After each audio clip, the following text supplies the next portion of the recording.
because you have to fall in love with the problem and you're not the solution you're trying to build. Not following the herd, you break the herd. That is where the creativity comes in. That everyone must be doing it in this way, but can we do it in this way? That curiosity, that spark is the creativity. I take pride in having my inner child alive, and that is my greatest strength.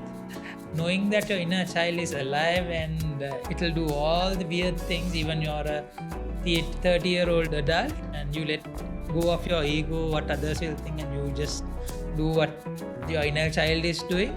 I spend a lot of time in solitude, I would say. That is where the creative juices flow. Yes. I think it's called divergence thinking.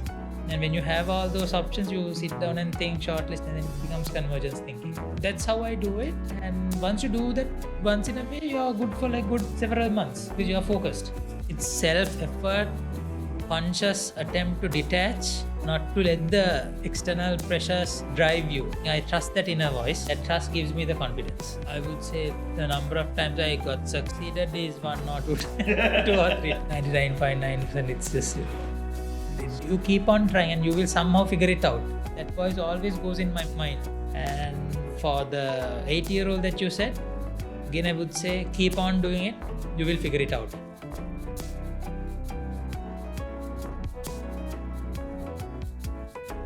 What do you do and how do you explain it to somebody who has no idea about the field you're in? Absolutely. So what we've been doing is we are making quantum computing easy to use. Mm-hmm. So the question that comes to me is, okay, what is quantum computing? So I'll go with that. Okay. So we know everything around all these cameras, mics, phones, TVs, internet, everything goes with computing. Right. And over time, computing becomes faster and faster and faster. Now in the world, it's at a point where things cannot get much more faster. It's like saturated at a point. Gotcha. And that means, can technology advance any more further? It's a question to ask. And the next era is quantum, where quantum is much more faster, can give better results in terms of computing. And that is what quantum computing is. And the problem with that is it's very, very, very hard to use. So from our school days, we have been taught certain things, the binary, 1 or 0, plus or minus, on or off. But when it comes to quantum, it's not like that. It's both 1 and 0 at the same time. Wow. So it's a different paradigm and it's very hard to understand with all the patterns that we have understood. There's a lot of unlearning to be done.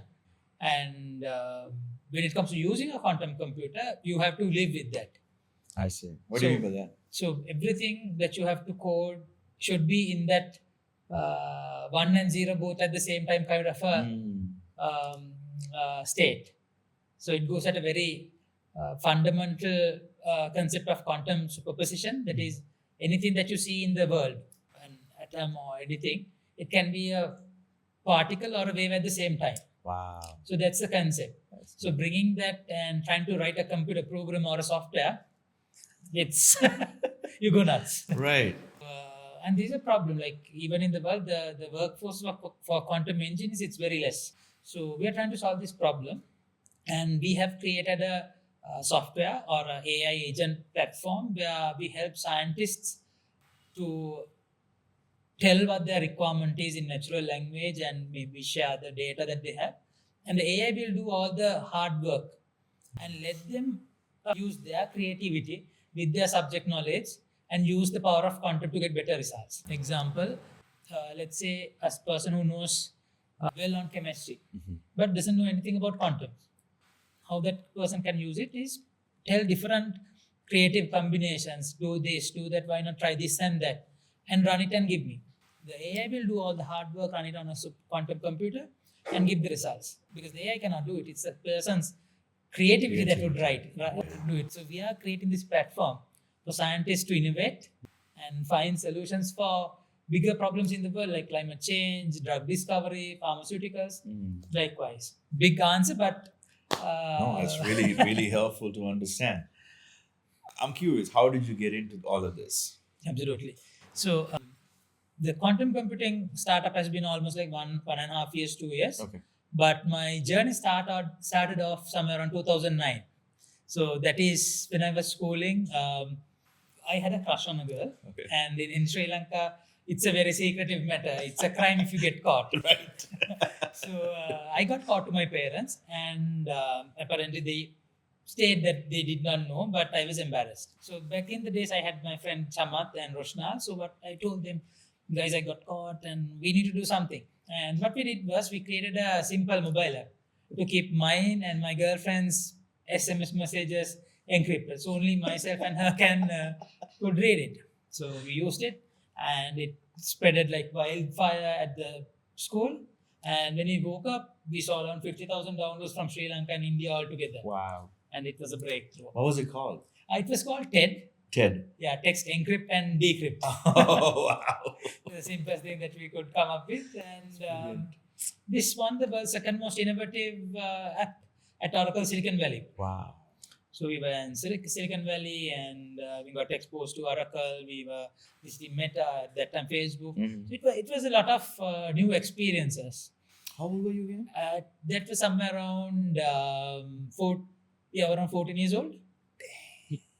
Very young, I would say. 14, Wow. 15. Okay. That's remarkable. And that was a tipping point for me, that to understand, okay, Adhisha, if you face a problem, probably that could be a problem that others are also facing. Right. So just go and solve it. Wow. Just try to go and solve it. And that has been a key driving force for me. We're so excited to share with you all of the episodes that we filmed in Sri Lanka. We know a lot of you have been waiting, but we wanted to make sure that we did this really meaningfully because it really was an exciting time. When Sharon first came to me and said he was going to take the podcast to Sri Lanka, I honestly thought he was crazy. And so did I. I was like, is there any possibility we can fit this in? I want to try to bring the podcast there and get to know people and interview creatives. So we expected to have just a few conversations, maybe a little sparks of inspiration here and there, but what happened was so much deeper than that. We met so many people that not only you got to interview, but that also came alongside us to help make these conversations happen. The crazy thing was this daring idea of going to a country, even though I'm from Sri Lanka. I hadn't been back for 7 years. And all I knew was some people from school that I went to and some on social media that I've been following, but didn't really have a concrete plan to make it happen. And some days we had 6-7 episodes back to back recorded because people were waiting and you were kind of facilitating that. Yeah, so it felt really significant because not only was it that we were having these raw and authentic conversations, but a lot of their stories resonated with Sharon's, and so it just was really fascinating to see them speaking the same language and to see just this commonality of creativity and identity and purpose coming out as the themes of these conversations. You must be wondering when this trip happened. It happened in September, and the goal was to get these episodes out by December or last year. Well, a lot of things happened, and I didn't want to diminish the work we put in, and again, the amazing guests that we've had. So we decided to do something really cool, and we're going to post however many we can a week. So linked in every single episode, you'll find a free PDF. It's actually a magazine that we developed. You can kind of think of it like if you go to a concert and you get the souvenir of what happened behind the scenes and just about the different artists and all those things. We wanted to share with you not only about Sharon's journey, but then help you connect with some of the guests that we interview in Sri Lanka, and then invite you on your own creative odyssey. Yes, there's so much more that goes into or that fuels this podcast, which is this mission to inspire people to create so that they can get to know themselves and connect with their inner child. So to see that we could bring that story out of Sri Lankan creatives, a wide, diverse range of creatives, was definitely a highlight. Our hope is that whether you're living in the States, you're living in Sri Lanka, or somewhere else around the world, you'll connect with someone's story within Sri Lanka, and it might inspire you to continue on your own creative odyssey. The link to the PDF of the magazine is in the description, and please check it out. They're doing really cool things that I really think you should be checking out to see their journeys. So without further ado, let's get to the episode. I'm curious. So that happened at 14. Yeah. So you came back to Sri Lanka after that, right? Yes. How was life like after that? So it was a shift. Yeah. Everything that I saw became a problem and a solution, and how can I come bring solutions. So after that, I did my exams, and from 2014 up till now, I worked. I created a few startups. Some went well, some did not go well. and then was in the corporate for some time, and then again now in the Startup. startup world again. So, but what did not change is the mind shift that I had. Okay, Adhisha, go solve a problem. So right after coming back, did my exams, advanced level, I picked a problem. That problem was so for generations in Sri Lanka, advanced level exams, how you get to know classes is through leaflets. Yes. You go out of the school, you get a pile of tuition leaflets. Yes. That is how I studied. That is how my parents I did studied. too. And it had not changed. Right. So in 2014, we wanted to change this. So we created a platform called Guru Para. Oh. Guru teacher, Para is the road. So it's a Road. platform for you to find tuition teachers. And for the first few years, we did not make revenue. After around 3-4 years, we started making revenue. But from the first year onwards, children were flocking to it. Wow. We got around 1 million users per year.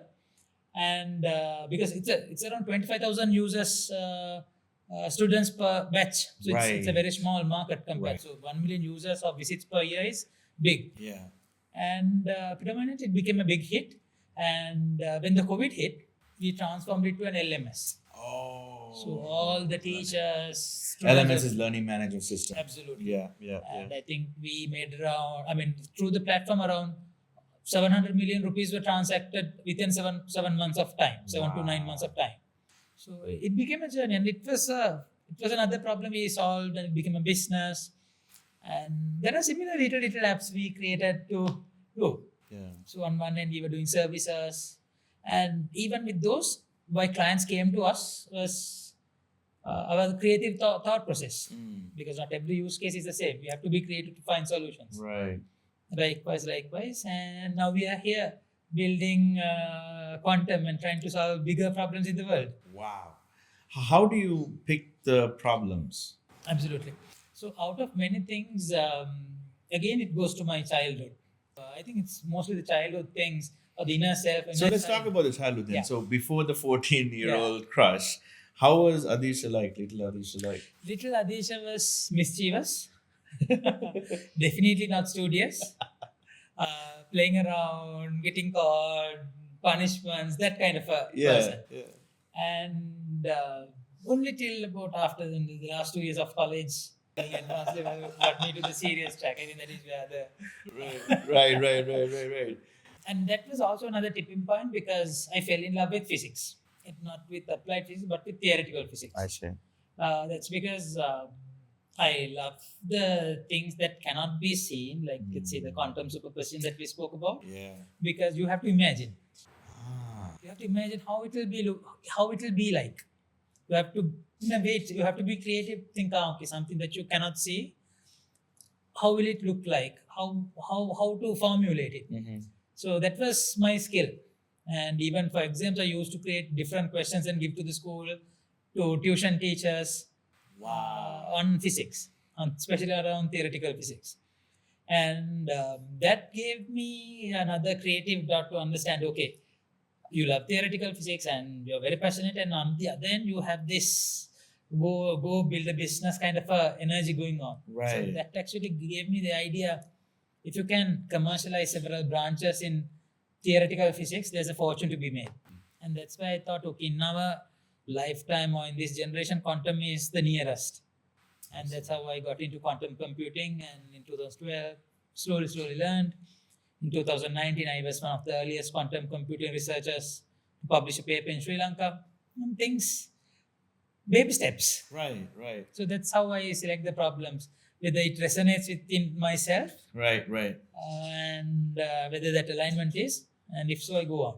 So, walk me through a day of yours. We didn't talk about this, but I'm curious. Like, when do you have the time to think and imagine and all that? Like, how do you schedule time for it, or what?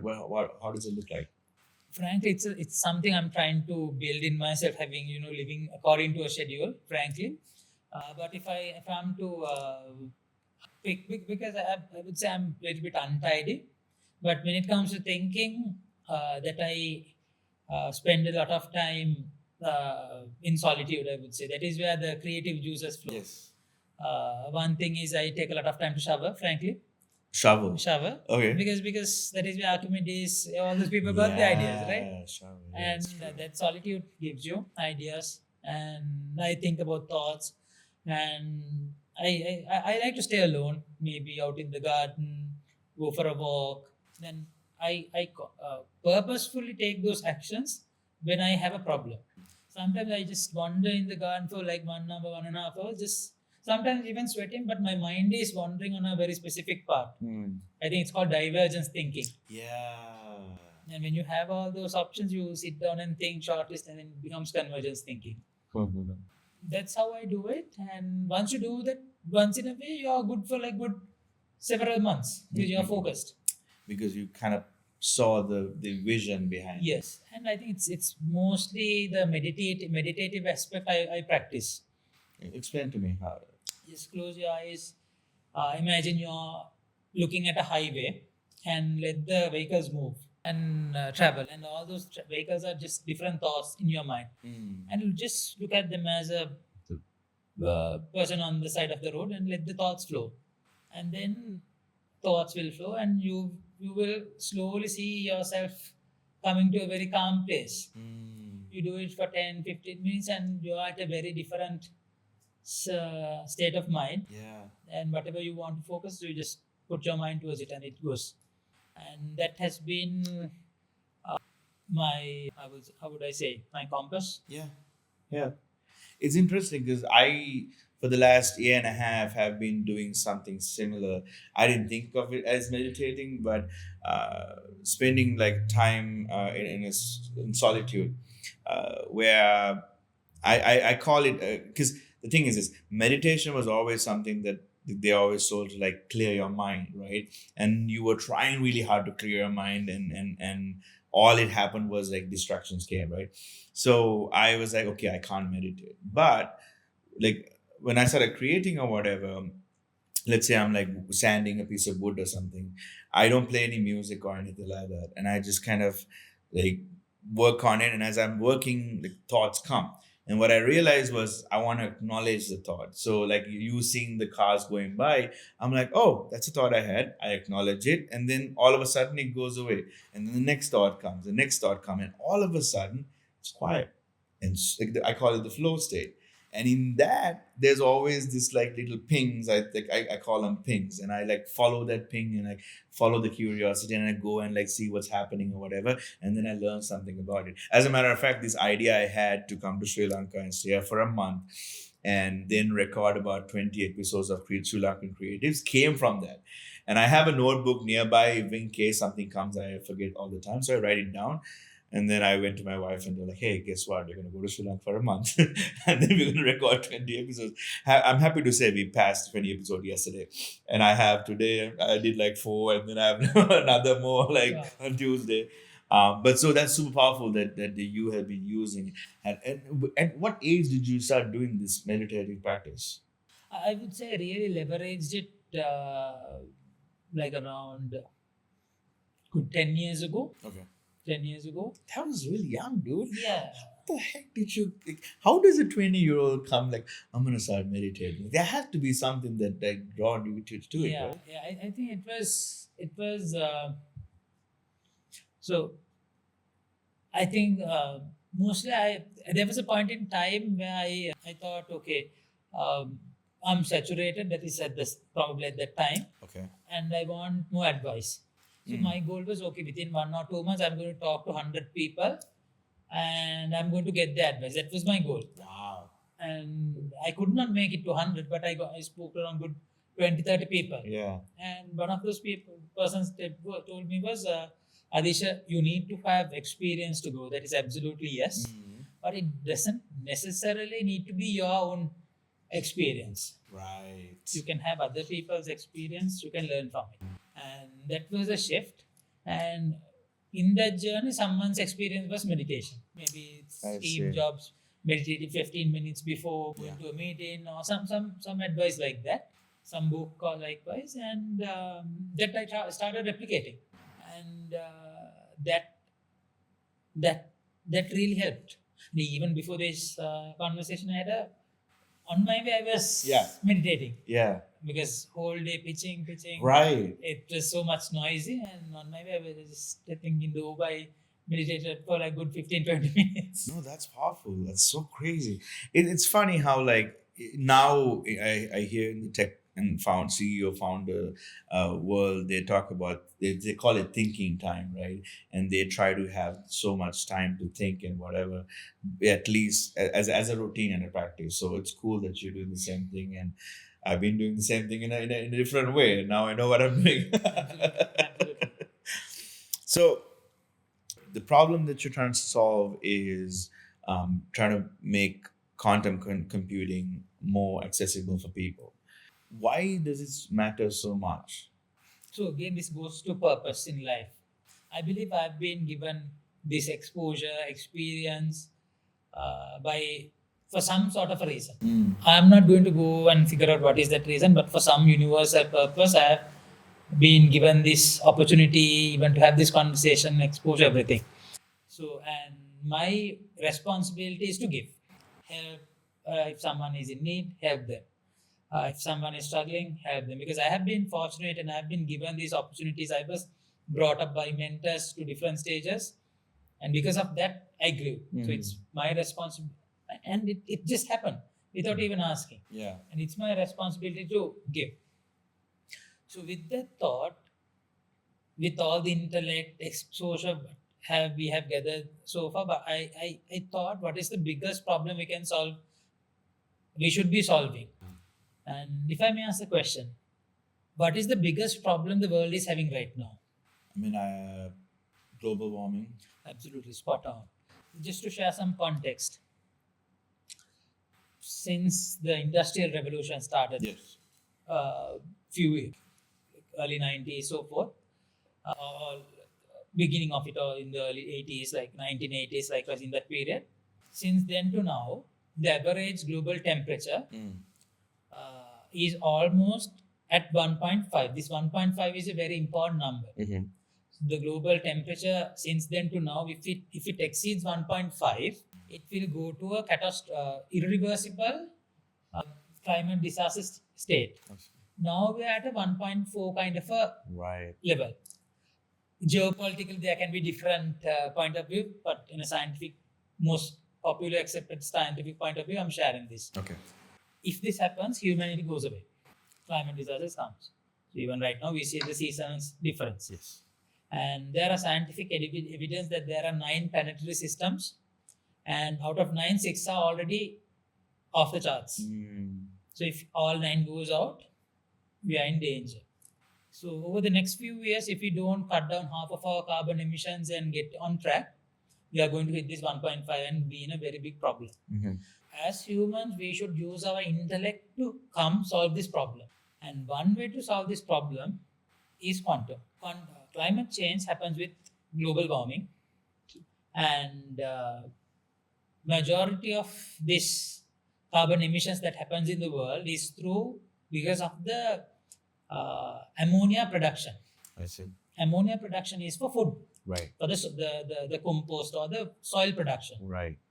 for the food Greenhouse production. gases, right? Greenhouse, but in that process, it's the ammonia production. Got it. Ammonia production used to create the soil for the fertilizer production for the food. Got it.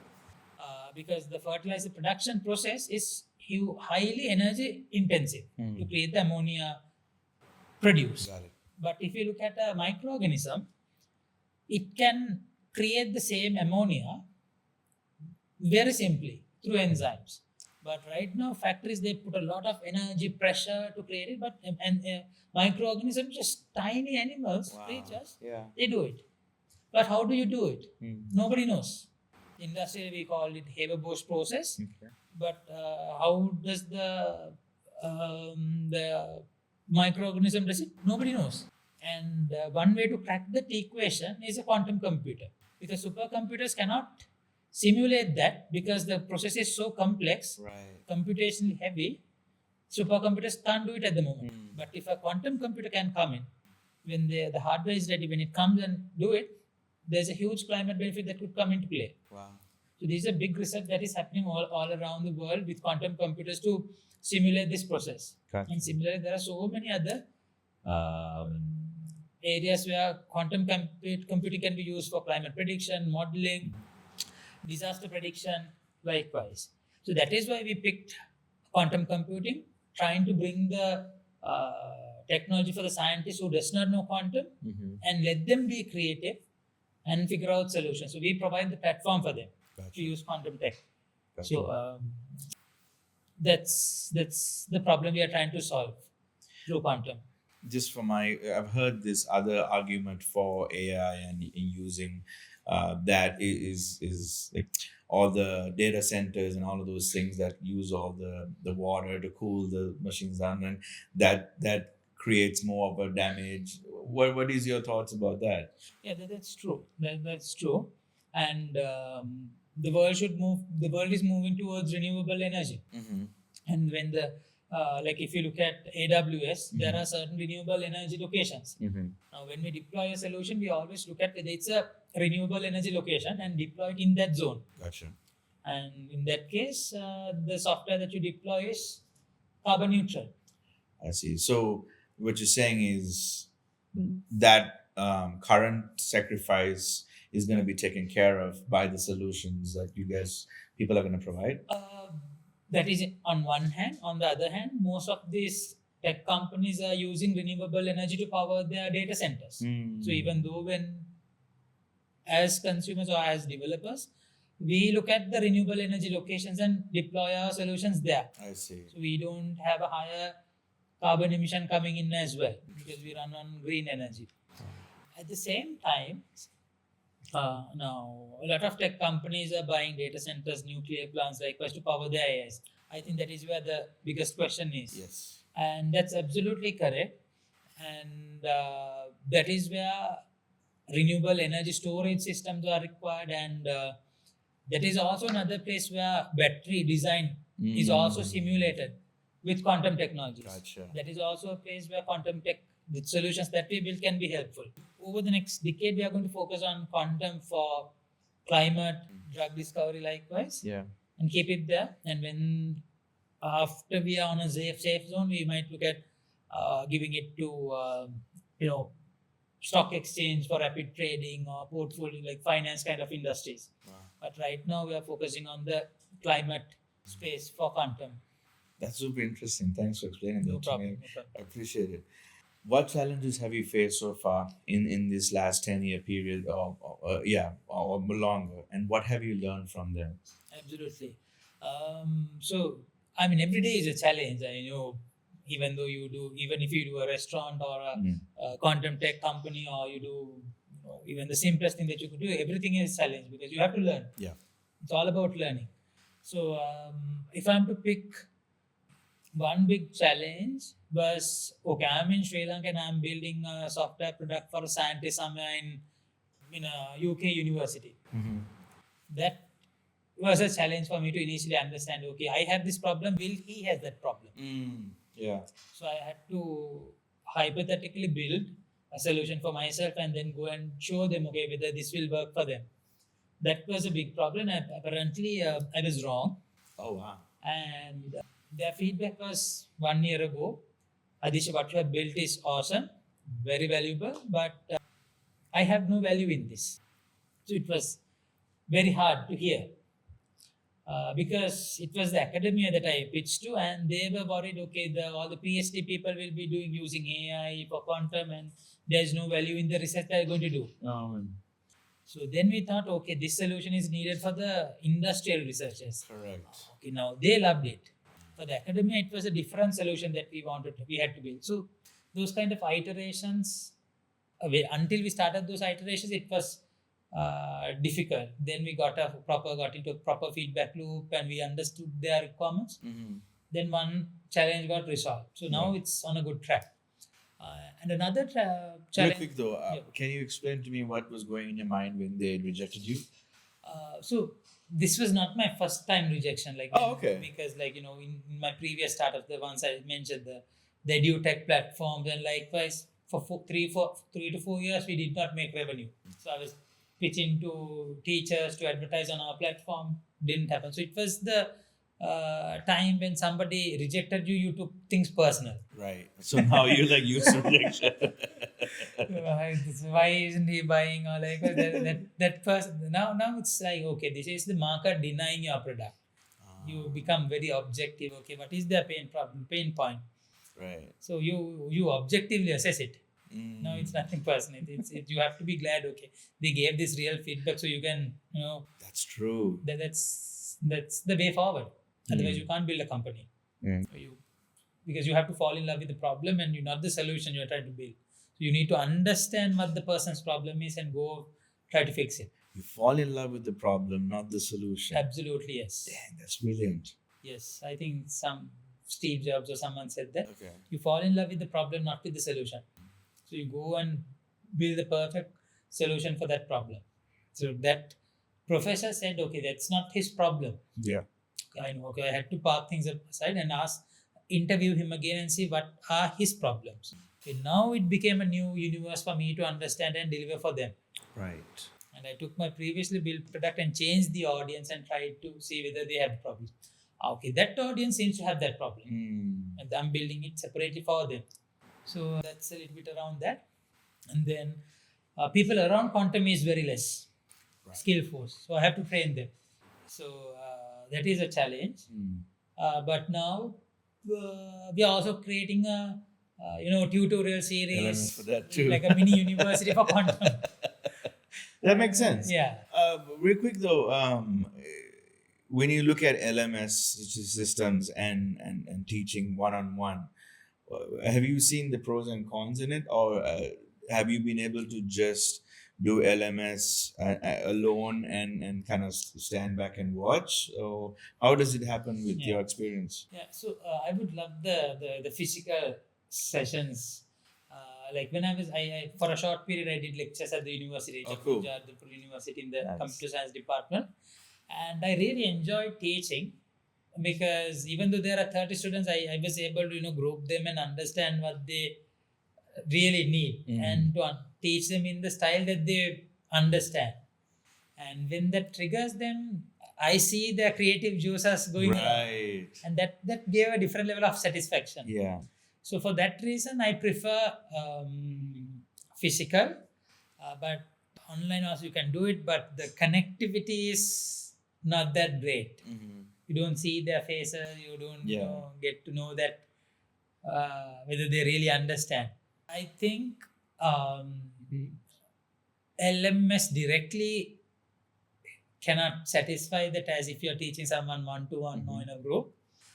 But I'm curious whether AI could solve it. I was just thinking the same thing.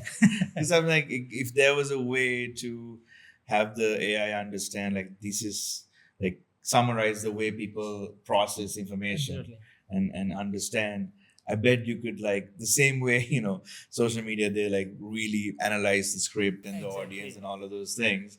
I bet you could do that. Absolutely. Individually, I've done it for myself. Okay.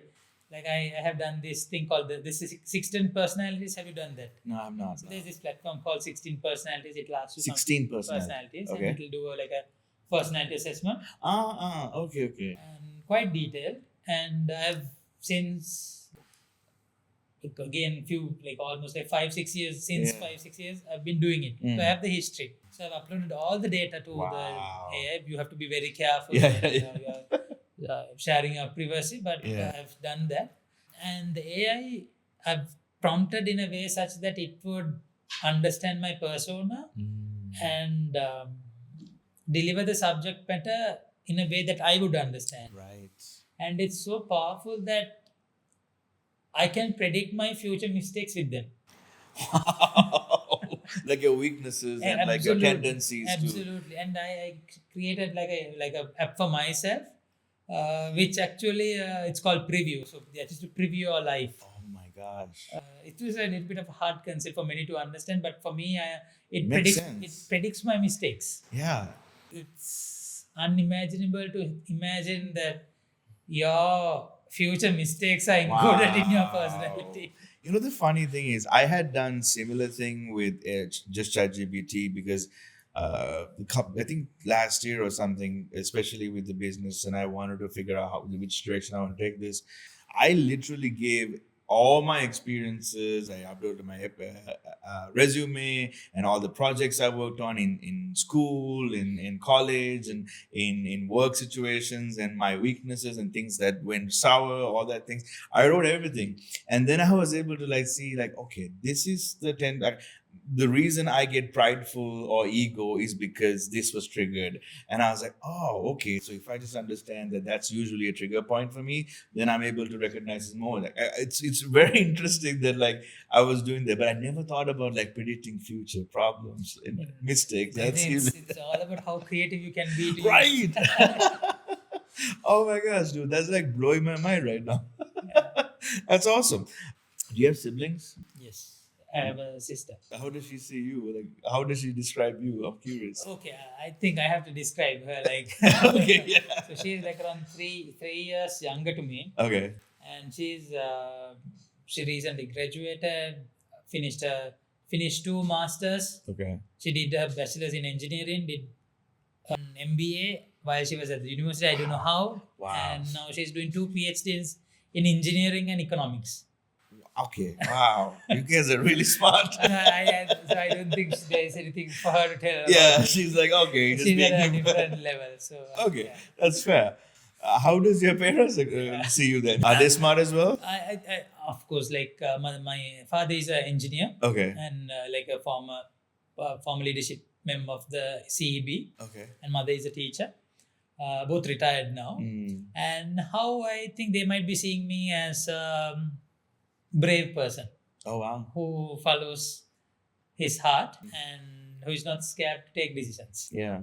I think Do you do a lot of risk assessment when you jump into something? after getting married, yes. That's a really good answer. After getting married, yes. But the driving force or the signal I look for is the gut feel, because sometimes you think so many things, overthink, Yeah. but you just consciously just take a quick decision, and that is the right decision that you finally take, Mm. not the calculated one. Right. Right. So now I'm quite on that track, because I'm different things that you explore, right? So for me, let my the logical side of things assess, Mm-hmm. as well as let my inner voice to give the feedback as well. So there are times where the gut was more like do this, even though the analytical side is like, yeah, I wouldn't do it. Yeah, so many. So many. Yeah. Was that a thing you did it from a very young age, or just you learned? From a very young age, I looked at the logical side. Okay.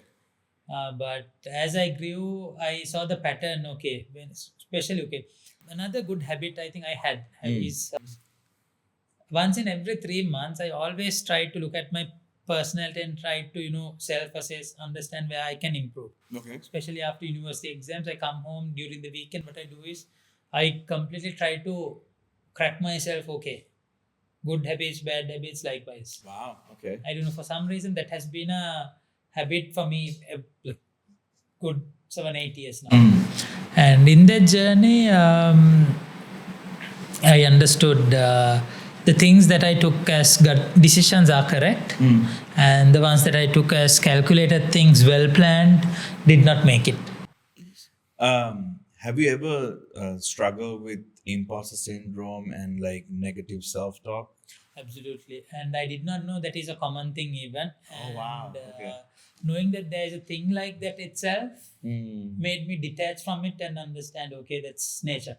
Mm. And it also gave me the scope, okay, the things that I don't know, and even just to chat GPT and quickly see what was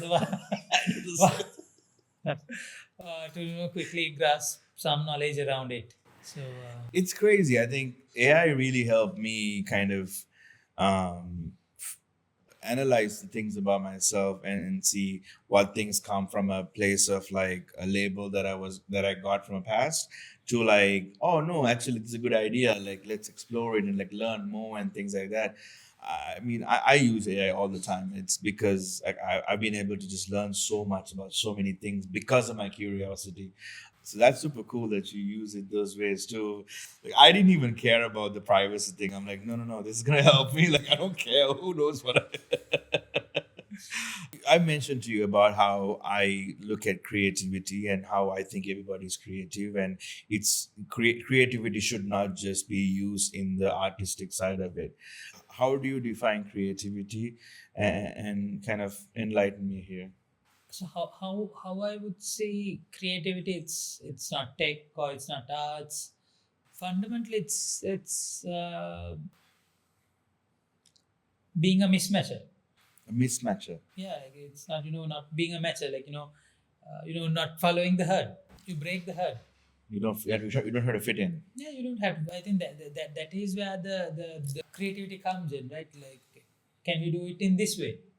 Like, okay, everyone must be doing it in this way. Okay, but can we do it in this way? That curiosity, that spark is the creativity. I don't know whether it's a formal thing, but I that is creativity for me. So when you ask that question, then things flow, right? Well, can you do it in this way? Right. And it can be for arts, it can be for tech, it can be for cooking, it can be for anything. Mm-hmm. Just thinking outside of the box in any avenue is Right. creativity. Right. How do you encourage that with children, especially? And I mean, children already have that. I think Yeah. imagination and curiosity, but along the way, as you grow up, that kind of is taken away from you. Like, how do we? I mean, I don't know if you have children or not, Not at the moment. but I'm curious as a person who's trying to solve problems. How would you try to instill that as a value in children as they grow up, and not let society or anybody like take that whimsy and curiosity away from them? Absolutely. So I think I take pride in having my inner child alive, and that is my greatest strength. Wow. Knowing that your inner child is alive and it'll do all the weird things, even you're a 30-year-old adult, and you let go of your ego, what others will think, and you just do what your inner child is doing, even doing a stupid thing, that's fine, because that's your inner self, right? Now, why or from where did that courage come from is I saw this some image of Barack Obama or someone doing something playful, and there was a caption saying, "Don't let your inner self die" or something. Wow. I was thinking, okay, if those kind of people, the people that world leaders and likewise, and if they are also preserving and living in that way in certain part of their lives, you don't have to hide it. Just keep it unspoiled. Right. So now I'm even more curious. How did you not let ego get in the way of you? Good question. So when I was in the corporate, this was a big problem for me, because working with people became managing egos. Right. So whenever I don't know something, what I do is I try to go to the depths of things. And ego is a topic that I started learning about. Before handling it, you need to understand. Correct. Yeah. So I was looking at what Carl Jung was saying, the modern science of what it says, and Psychology. predominantly the self-identity. And it's a self-made thing. And if you let it ride you, Ego is a self-made thing. yeah, I mean, it's my definition, I would say, or my interpretation. It's something that you have told yourself. This is your identity. This is how you want the world to see you. It's in a way, it's the personal brand also. Yeah. So I mean, I remember I left US. I left Sri Lanka around 17 years old. Then I saw my friends do A levels and then get into jobs, and I saw like something change in them. Like as they get older and as they get higher up in their careers and they get a title and all of those things, I find, especially in Sri Lankan culture, hierarchy is a big thing, right? Like I hate when people call me sir. I'm like, I didn't deserve to. Maybe you're doing a lower job, quote unquote, but you're calling me sir. But he's much more older than me, and I tell him, please don't call me sir. Just call me by name. That's one thing in U.S. culture that I really appreciate about. Like respect is given to everybody, right? And you call by name. So, What is your how do people not get lost in that? I think it's the awareness that you get. So for me, similarly, understanding and learning about ego made me realize, okay, this is just a thing that we as humans have created in our mind. You let go of it, and there's more wisdom, or there's more things flowing into you, because things are unblocked in your mind. Right. You save money as well, That's and you true. manage your ego. And on the other hand, some I think he was a former CXO of Hamas, Okay. and he gave me one advice. I think one of those 30 people in single is the Goyam Karala. The one More that the more the flexible. when the rice grains are there, only the stock will bend. When Right. there's value, only you will bend. But the empty one, they will just stay straight. But the ones who have the knowledge, the value will always be humble. They will bend. So be like that. So Wow. that was also an eye opener, and I see that among the leaders, they're humble. They say they don't know, and then that has been a model for me as well. So I think it's learning It's learning. what is ego, and there are instances where I feel like I should activate my ego as well to handle a situation, Right. because otherwise you sometimes Yeah. People you take get advantage of you. advantage of you. You use it when you need to. Yeah, exactly. Especially when you're trying to maybe direct a team or something. Something likewise. So you need to be very, very self-aware, I would say. So you have to be ready for the context, act according to the context rather than just not to be purely in that kind of thing. Right. Because I realize one thing I've been thinking a lot about is as I'm back in Sri Lanka, not that it doesn't happen in US, but not a lot of people are aware of themselves. To spend the time by themselves to take the thinking time or meditate. They're just so consumed by society and life and always thinking that things are happening to them and things like that. How can people put effort into being more aware?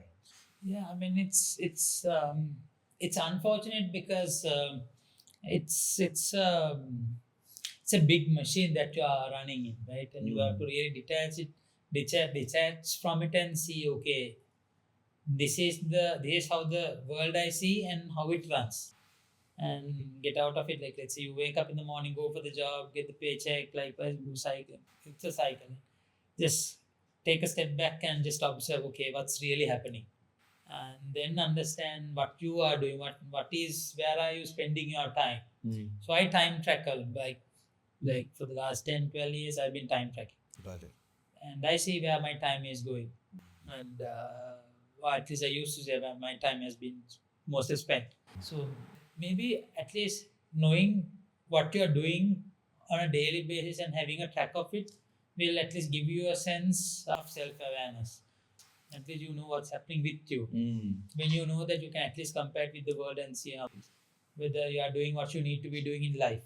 And for some reason, out of those patterns, that made me detach, and it gave me the mental freedom to do a business which I love to do, in an area which I would love to stay and spend the life.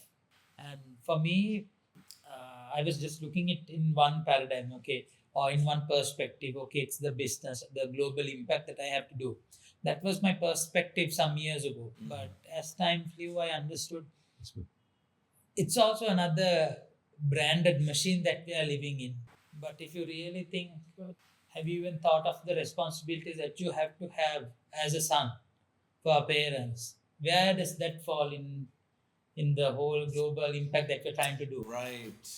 You need to think about life in a holistic way. One of my mentors or my coach told me, Adhisha, health means mental, physical, spiritual, your relationships, likewise. So for me, early it was only my potential, working to my potential. But now it's making sure I have done my best for the parents, for my parents, for my loved ones, likewise. And that has become my equation for success. So that was possible only because I detached from the existing world, and I'm trying to see life in my own empty book to write. And then I get the total control of life. Wow. So how can someone could do it? I think it's self-effort, conscious attempt to detach. Always try to detach and observe, see what's happening. I take control of life and not to let the external pressures drive you. Yeah. Then you need, it's a combination, inner voice, detaching, and all those things align like the Avatar movie. Last airbender, then you get to Yeah. that Avatar state. Right. So you try to stay in that state as much as possible. So that's Wow. what I'm trying to. That's really, really smart. That's very powerful. So, I mean, in that case, from what I'm hearing is then it doesn't matter where you're living. It doesn't matter what culture you're from. As long as you are able to detach from yourself, you'll be able to find self-awareness. Am I Yeah, right? because you can see when you detach yourself and see yourself in the front and you see all the mistake that person is doing, Yeah. and you will be like, okay, go and fix this. Yeah, like So an you- aerial view. You just Yeah. have to look back at your life and like, Ex- oh, wow. Oh shit, what am I doing? Right. Very cool. Let's see. I think you already said this, but what impact are you trying to make through your company? So, pretty much we are trying to move the world forward or make a quantum leap in the world. First of all, where do you get the confidence to do this? Um, Do you ever think about that? I need to think about it, but it's not confidence. Confidence is something that comes and goes, Okay. but I think it's the inner voice that says that. I think I trust that inner voice, and that voice and that trust gives me the confidence. And you also have a lot of mentors, right? Absolutely, absolutely. And there's been, they are the ones who actually taught me to understand, okay, the imposter syndrome, and even when you feel like, just think about the things that you achieved, and likewise. So, yeah, I think that trusting your inner self is the confidence. Trusting your inner self and the confidence. But how to trust that? It's practice. Right. You look at the past, things worked. Okay, now you trust yourself. When you build that trust, I think automatically confidence pops out. Have you counted how many times you failed? I would say the number of times I got succeeded is 1 or 2, 2 or 3, and that is around 1.1% success rate. Yeah. So it's 99.9%. It's just So my wife's nephew is 8-year-old, very smart kid, and he actually watches the episodes and listens to the podcast and all of those things. For a kid who has so much imagination and things like that, what would you have to say to him if he wants to solve problems like you in the future? absolutely great question, and I'll tell what my teacher told me at that age. Okay. So if she's watching, her name is Mudita Parnalienige, and at school I was supposed to create a boat, Okay. and I was not able to do it within the deadline, but I kept on trying to do it. And finally I went to her and told Miss I did it. And she gave me the relevant marks, and she told me, Adhisha, the boat, you somehow made it. So in life, you have this skill, you keep on trying and you will somehow figure it out. That has been like a thing that always echoes in my mind when I face a bottleneck, hardball. That voice always goes in my mind. Adhisha, you keep on doing, you will figure it out. And for the 8-year-old that you said, again I would say, keep on doing it, you will figure it out.